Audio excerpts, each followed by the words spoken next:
Sud Radio Conseil de famille.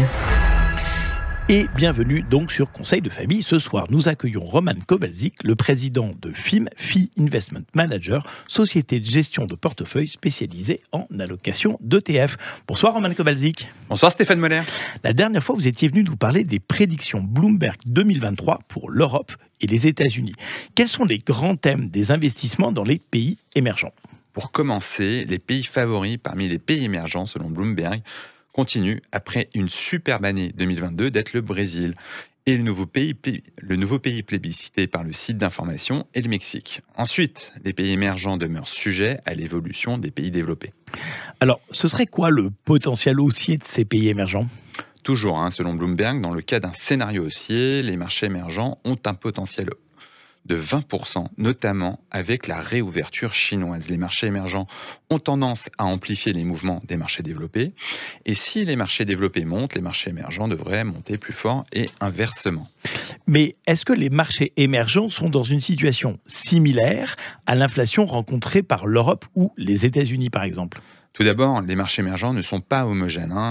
Ce sont des pays émergents comme la Chine et le Brésil qui ont des niveaux d'inflation inférieurs.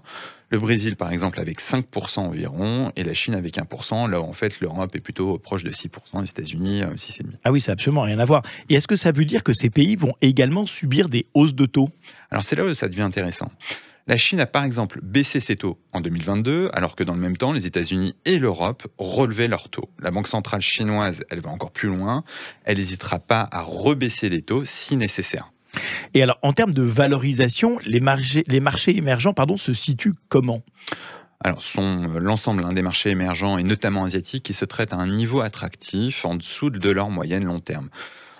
Si on prend quand même, il y a une distinction à prendre. Il y a les marchés émergents d'Europe de l'Est, de la zone Afrique et du Moyen-Orient, qui sont peut-être, eux, moins attractifs par rapport à leur moyenne historique et leurs perspectives bénéficiaires.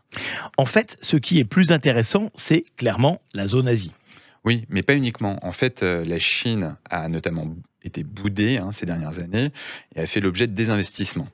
Et donc sous-investi dans le portefeuille de différentes gestions et des fonds de pension. Donc un redéploiement des investissements sur la zone favorise un flux acheteur.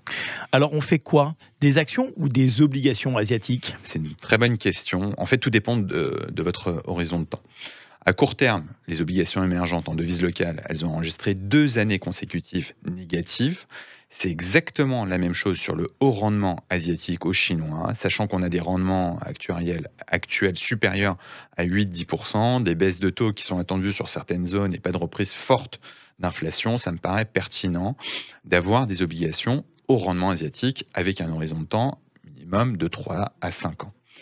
Si on a des économies, si en fait on pense que les économies émergentes continuent de produire ou continueront de produire davantage dans les prochaines années, et qu'on a plus de 5 ans devant soi, alors avoir des actions émergentes ou asiatiques, ça prend tout son sens. Merci beaucoup Roman. La semaine prochaine, on va évoquer la faillite de la banque américaine SVB. Ça va être absolument passionnant aussi. Merci Stéphane. À la semaine prochaine. C'était Sud Radio Conseil de famille.